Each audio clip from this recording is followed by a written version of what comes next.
Šiandien laidoje matysite paieškos sraigtasparnius, kuriais skraidžioja Valstybės sienos apsaugos tarnybos prie Lietuvos Respublikos vidaus reikalų ministerijos pilotai. Sužinosite apie vienpiločio Eurocopter 145 privalumus, lyginant jį ne tik su senaisiais tarnybos orlaiviais, bet ir su malūnsparniu. Taip pat susipažinsite su Kauno aviacijos muziejaus siūlomomis edukacinėmis programomis, kurios ne tik supažindins su Lietuvos aviacijos istorija, bet ir leis savo jėgomis pilotuoti virtualų orlaivį. Lietuvos aviacijos muziejaus esančio Kaune ekspozicijoje lankytojai gali apžiūrėti vieną didžiausių eksponatų – rusiškos konstrukcijos sraigtasparnį K-26, kurį pristato muziejininkas Eugenijus Raubickas. Sraigtasparnis K-26 sukurtas Kamovo konstruktorių biure 1965 metais.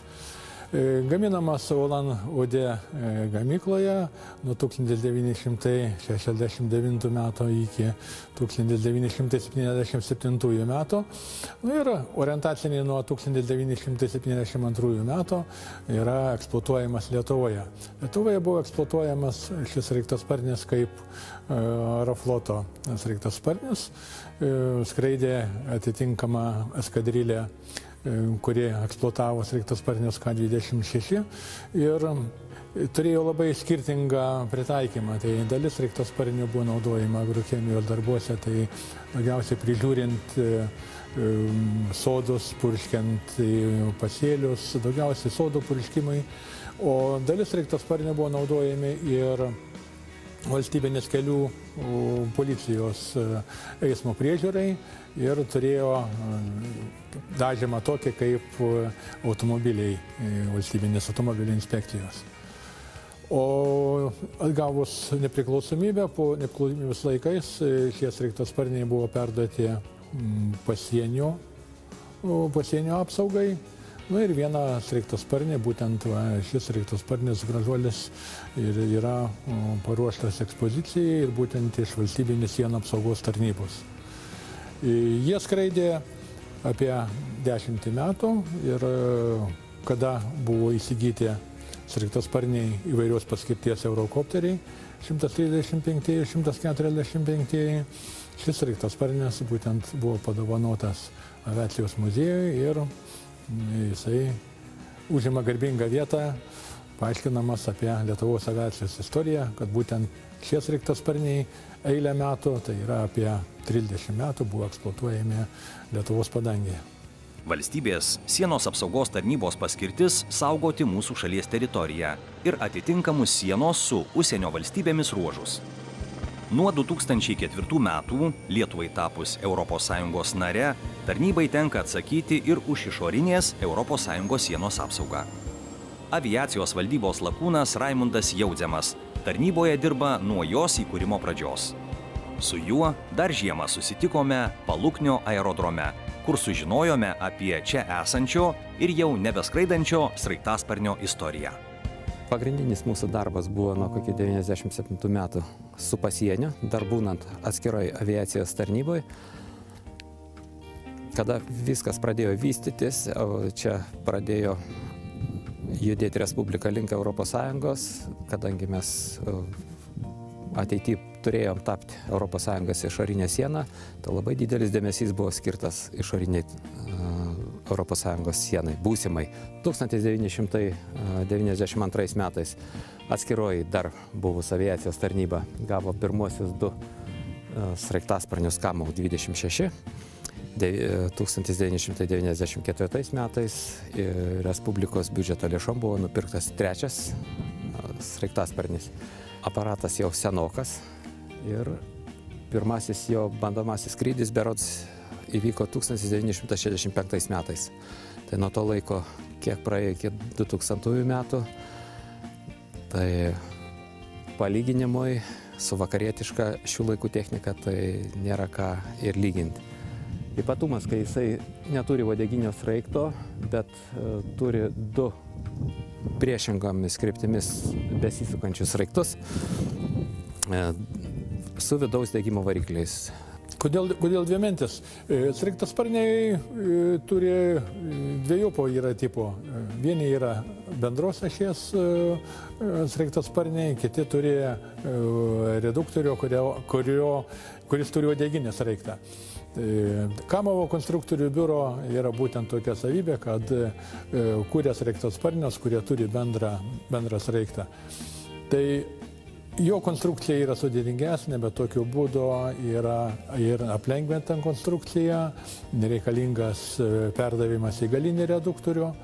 Nu ir turbūt galėčiau palyginti taip, kodėl yra pasaulyje revolveriai ir pistoletai.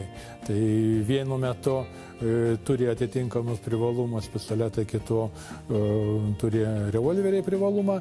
Lygiai taip pat ir mūsų atveju sraigtasparniai turintis uodeginį sraigtą turi atitinkamų pliusų, o turintis bendrą ašį, tai sakykime dabar ir matom naują tendenciją ir sraigtasparniai K50, K52, koviniai sraigtasparniai turi bendros ašies sraigtą. Žmonės danguje pamatę besisukantį sraigtą paprastai sako, malūnsparnis skrenda. Pavadinimas malūnsparnis yra tikrai gražus aviacinis terminas. Ir sugalvotas matyt tikro lietuvio su lakia įžvalga. Žiūrėk, malūnas skrenda. Vis dėlto ore mes dažniausiai regime ne malūnsparnį, o sraigtasparnį. Malūnsparnis ir sraigtasparnis yra visiškai skirtingi orlaiviai. Kartais net aviatoriai juos painioja, neteisingai įvardyja vieno ar kito orlaivio pavadinimą. Malūnsparnis – rotorinis orlaivis, turintis besisukantį sraigtą. Malūnsparnio viršutinis sraigtas, skirtingai nei sraigtasparnio, nėra varomas variklio. Jį įsuka judantis oro srautas. Stumiamąją jėgą suteikia orlaivio gale arba priekyje esantis variklio varomas propeleris. Todėl malūnsparniui reikia kilimo ir tūpimo tako ir jo valdymo principai artimi lėktuvo pilotavimui. Be to, malūnsparnis negali kyboti vietoje kaip sraigtasparnis, nes šio orlaivio horizontalus greitis negali būti nulinis.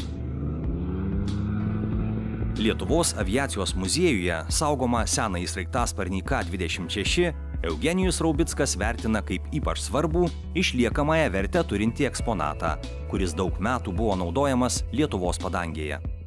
Reikėtų kalbėti daugiau apie jo eksploataciją, tai kas su juo skraidė, bet kada matai skrendinti sraigtasparnį, aš manau, kad ir Klaipėdos avialinijos tokius sraigtasparnius eksploatavo juos ir pajūryje, net tada buvo ta modifikacija tokia padaryta, kad vietoj ratų yra plūdės ir nutūpus į vandenį jos prisipučia ir sraigtasparnis gali nutūpti ant vandens.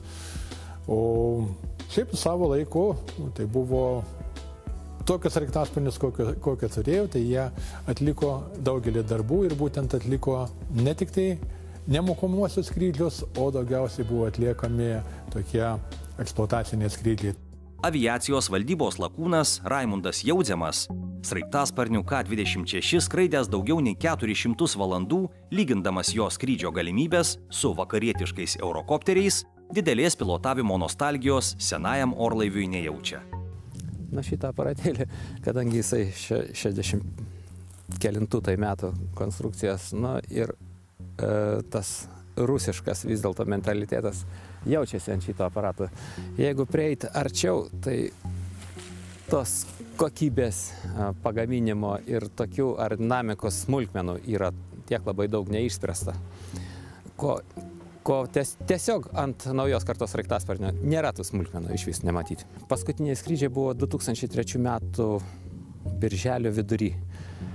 Ir kai dar atlikom paskutinius filmavimus ir viskas, nes šito sraigtasparnio era Respublikoje baigėsi, tai teko iš tų vieno iš paskutinių dienų pilotuoti ir po tos pertraukos po 3 mėnesių, kažkur tai reikia paskristi gražiau, kad gražesniam vaizdelį kažkur tai šalia medžio praeiti. Ir kai reikia su juo pakilt virš tų medžių, išeiti iš tos kanjono kokią ar dar ką nors, atrodo, pavyks, nepavyks, jau labai didelis skirtumas ir technikos. Sraigtasparnį K26 pilotavę lakūnai jį vertina kaip silpnoką jėgainės atžvilgiu, o aerodinaminės jo savybės vadina kur kas prastesnėmis nei panašių vakarietiškų sraigtasparnių. Du vidaus degimo varikliai po 325 arklių jėgas, kur nepakankamai buvo, silpnokas. Pagal jėgainės atžvilgių silpnokas sraigtasparnis buvo. Ir greitis jo nedidelis, pagal konstrukciją tai 163 km per valandą maksimaliai leistinas, o kreiserinis 120-130 km per valandą. Kolonėlė labai sunkiai jo buvo, todėl jo tuščio svoris virš 2 tonų, kur palyginus su vakarietiškais, tai jau iki 3 tonų yra maksimaliai pakelimo masė. Tai gerokai sunkesnis, gerokai aerodinamika prastesnė yra. Kadangi 2 varikliai ir šitie varikliai yra nuo pilotažinio lėktuvo M14P, jie yra forsuoti ir visą laiką skrydžiui su sraigtasparniu yra padidintas skrydžio režimas varikliams. Nes jis neturi jokio sparno, jokio nieko, tik tai ant variklių, kas yra, ką jėgainė išduoda, tą jis ir turi. Todėl ir tos kuro sąnaudos degalų yra jam padidintas. Su aviacijos rinktinės pilotu Gintaru Jankūnu kalbamės tiesiog angare. Jis pristato vakarietišką BK-117 C2 modifikacijos sraigtasparnį, įsigytą 2006 metais už Šengeno lėšas. Tai buvusios helikopter firmos, dabar Airbus helikopter produktas. Populiarioji šio sraigtasparnio pavadinimo versija yra Eurocopter 145. Mūsų tarnyba tokį, būtent šito modelio turi vieną sraigtasparnį, yra kiti 2 mažesni Eurocopteriai 135. Tai kažkiek tai panašus į šitą. Prieš įsigyjant šitos, tai buvo Eurocopteriai 122, o dar prieš juos tai buvo K26 sraigtasparnis. Ten 2 ar 3, tiksliai nepasakysiu, nes tuo metu nedirbau, tai kai atėjau tik iš istorijos, iš lakūnų pasakojimų. Bent jau vyresni, kurie skraidė, kuriem teko galimybė ir su tais padirbėti, tai lygindavo kaip Žigulius ir Mercedesą. Taip, tokie palyginimai. Šis sraigtasparnis atvarytas 2006 metais gruodžio pradžioje kažkur tai buvo įsigytas už Šengeno lėšas, kaip ir dar 2 kiti, truputį mažesni, tai juos 3 visus kažkur tai gruodžio pradžioje ir parvarė. Paskirtis, kaip ir mūsų organizacijos, daugiau mažiau tokia daug tikslų, daug užduočių gali vykdyti. Ir pagrindinis tai yra sienos apsauga, o daugiau gali būti priklausomai nuo sumontuotos įrangos tokiom užduotim ir taikomas. Tai gali būti paieškai skirtas sraigtasparnis su sumontuota termovizorinė kamera, paieškos prožektoriais, gali būti naudojamas gelbėjimui, virš jūros skrydžiam, sumontuojam keltuvą ir sėkmingai galim gelbėti žmonės. Lygiai taip pat transportavimui, jeigu sumontuojam sėdynės arba jas išimam, sakykime, kažkokių tai daiktų vežimui, pervežimui, kaip ir medikam gali būti pritaikytas, gali būti sumontuojami neštuvai. Tai daug užduočių gali atlikti būtent šis modelis. Dar nepaminėjau, aišku, jam kabinasi išorinė pakaba ir vėlgi prie jos galim ar kaip krovinį pervežti, arba gesinimo įrangą kabinti. Be tradicinių techninių savybių visi orlaiviai paprastai vertinami pagal tai, kokiomis tūpimo galimybėmis jie galės pasinaudoti užgesus varikliui ore ar kitais avariniais atvejais. Eurocopteris turi 2 variklius, todėl netikėtai sugedus vienam, jį ore išlaikys antrojo variklio jėgainė. Taip, techninės savybės, kaip orlaiviui, tai maksimali kilimo masė, tai yra 3 tonos 585 kg. Tai maksimaliai pakrautas sraigtasparnis su įgula, įranga, keleiviais, degalais, pilnai paruoštas skrydžiui sraigtasparnis. Toliau 2 varikliai, Ariel 1E2. Vienas variklis išvysto 570 kW galios, bet aišku, tų 2 variklių galia viršyje jau pagrindinio reduktoriaus galimybės. Tai yra apribota ta galia. Toliau turi uodeginį sraigtą klasikinio tipo, būtent šitas sraigtasparnis. Na ir avionika praktiškai niekuom nesiskiria netgi nuo Airbus tipo lėktuvų. Tai pagrindiniai tokie duomenys. Vėlgi degalų gali vežti, jeigu turim papildomą baką, tai palei 900 kg, jeigu neturim, tai 650. To užtenka pilnai 3–3,5 valandos skrydžio. Kruizinis greitis vadinamas, tai 120 mazgų. Tai jeigu grubiai dauginant iš 2, tai 250 km. Tai tiksliau 220 kažkur tai gaunas tai per valandą, tai skaičiuokit, jeigu 3 valandas, tai apie 600 km sraigtasparnis gali įveikti. Čia, aišku, įvertinant tai, kad reikia turėti rezervus, reikia turėti pasiskaičiavus, sakykime, maršrutą skrisdimą į atsarginį oro uostą, bet jeigu dirbam vietoj, ką yra tekę išbandyti, sakykime, čia aplink Paluknį skraidom, tai iki 4 valandų yra tekę ištempti su juo. Šitas sraigtasparnis, kuom jis man patinka, tai vėlgi pirmas dvimotoris sraigtasparnis, su kuriuo aš pradėjau skraidyti. Tai šiaip gera technika, svarbu ją išnaudoti, svarbu jos privalumus išnaudoti. Pakankamai moderni. Sakau, kaip ir minėjau, avionika nieko nesiskiria nuo didelių orlaivių. Didelės galimybės. Pilotui praktiškai tai reikia tik pakelti sraigtasparnį ir patupdyti. O visą skrydį gali atlikti autopilotas. Šito sraigtasparnio privalumas tas, kad jis gali tūpti bet kur tik tais, sakykime, yra, kur leidžia grunto galimybės. Aišku, į vandenį jau ne, bet išnaudoja tą būtent tą važiuoklę, kokią turi. Vėlgi, ratinė važiuoklė jau komplikuotas tūpimas. Toliau, vėlgi, pakankamai nemažas atstumas nuo žemės iki sakykime, sraigtasparnio dugno. Tai vėlgi leidžia į nelygius, kažkokias tai nelygės laukus tūpti ir taip toliau. Tai vat, o daugiau, vėlgi, viskas priklauso nuo orlaivio, kam jis yra skirtas ir koks tas jo pritaikymo tikslas. Vėlgi, jeigu tik tais pasiskraidimam, tai galbūt toks netinka, galbūt užtenka mažesnio, bet jeigu kažkokiam užduotims spec atlikti, jau reikėtų didesnio sraigtasparnio, tai čia kur žiūrint į pritaikysi, tai jo privalumai ir išiškėja. Aišku, trūkumai vėlgi,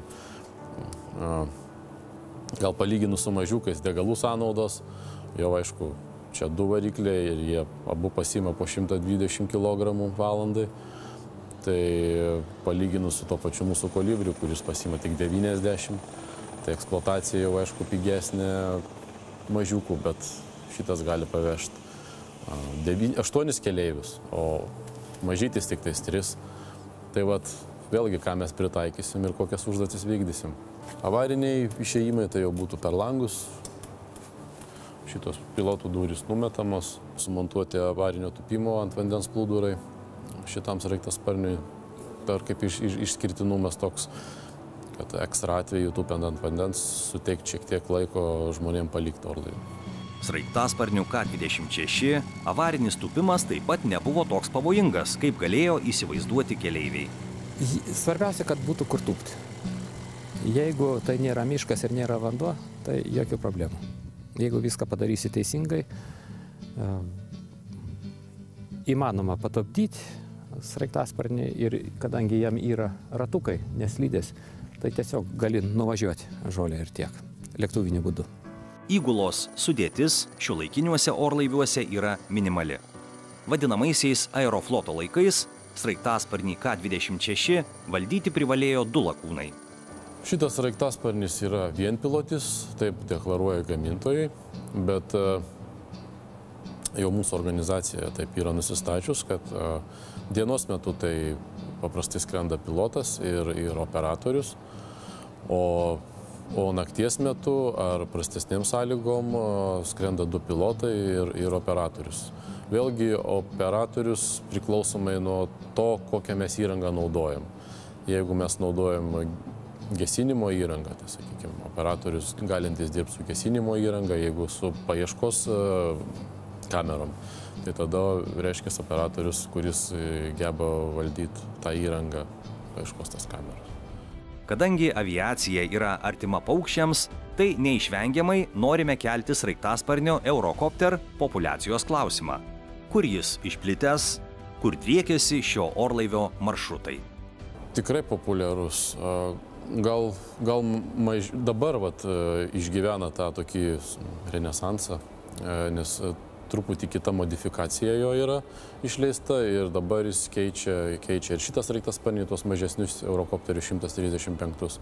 Jo labai naudoja gelbėjimo tarnybos Vokietijoje, Didžiojoje Britanijoje, toliau policinės organizacijos, pat policija, sienos apsaugai taip pat irgi yra taikomas. Didelį kiekį amerikiečiai yra užsisakę. Tai ir aišku, netgi ir, sakykime, į rytus nuo mūsų irgi būtent tų sraigtasparnių nemažai yra Kazachstane, aplinkui tą šalį, ten kitose šalyse, Mongolijoje netgi. Tai, sakykime, jo išplitimas tikrai didelis. Mūsų pilotai, dirbantys paieškos, gelbėjimo ir kitus svarbius darbus dėl profesinio įpročio dairosi ne tik į dangų ar žemę. Jiems nesvetimos tobulėjančios technikos paieškos. Jų galvose kirba svajonės – suvaldyti geriausią konverto planą. Tai nepaprastas sraigtasparnis, malūnsparnis ar lėktuvas. Tai orlaivis, kylantis ir tupiantis kaip sraigtasparnis, bei apjungiantis visas jų galimybės. Tai gražuolis Bell V280 Valor. Galbūt ir Lietuvoje, netolimoje ateityje jį pamatysime.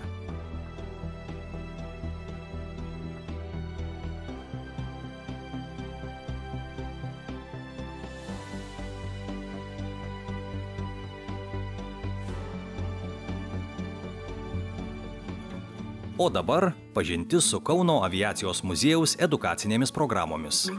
Pamatysite virtualiai pilotuojamus orlaivius, kuriais galima atlikti netgi mirties kilpas, bei sužinosite, kaip kitaip smagiai ir turiningai praleisti laiką aviacijos muziejuje.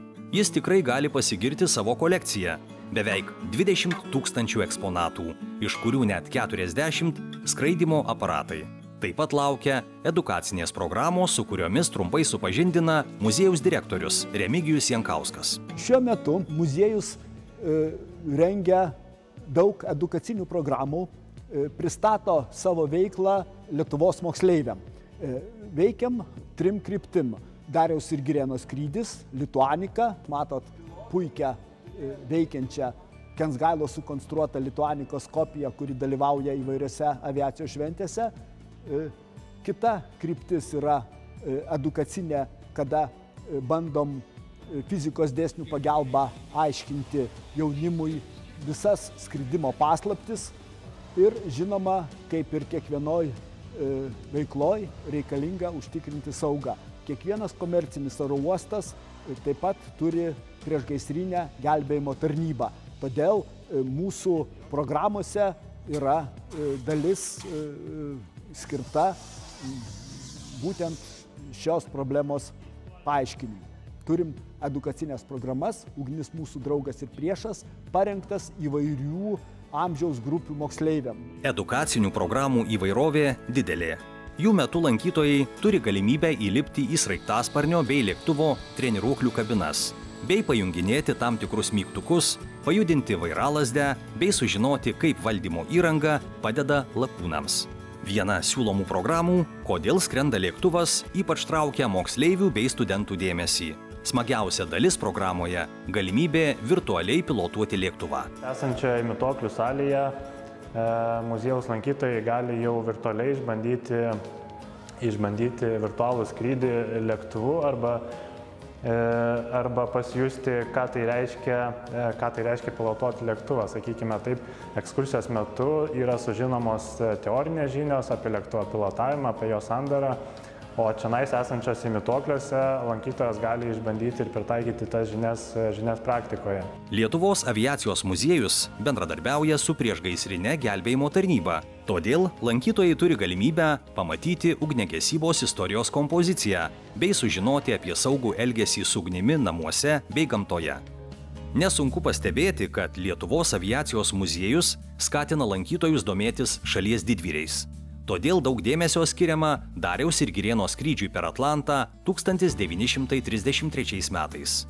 Tačiau nepamirštamas ir antrasis lietuvių transatlantinis lakūnas Feliksas Vaitkus, Atlantą perskridęs 1935-aisiais. Labai daug programų skirta atminimo įamžinimui.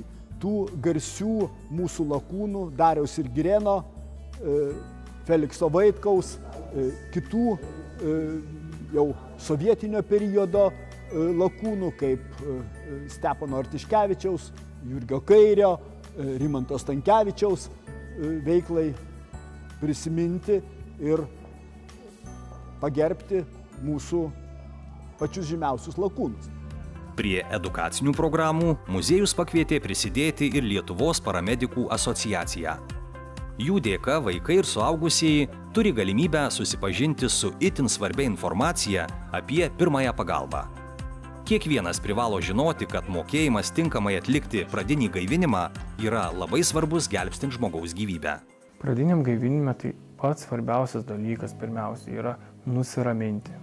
Jeigu mes nebūsim nusiraminę, jeigu mes stresuosim, mes nešim, jeigu ir daugiau bus žmonių, kurie gali padėti, pamatys, kad tu tiesiog nesuvaldysi situacijos, tu pats pasimetęs, tai nežinau, neturėsi pagalbos.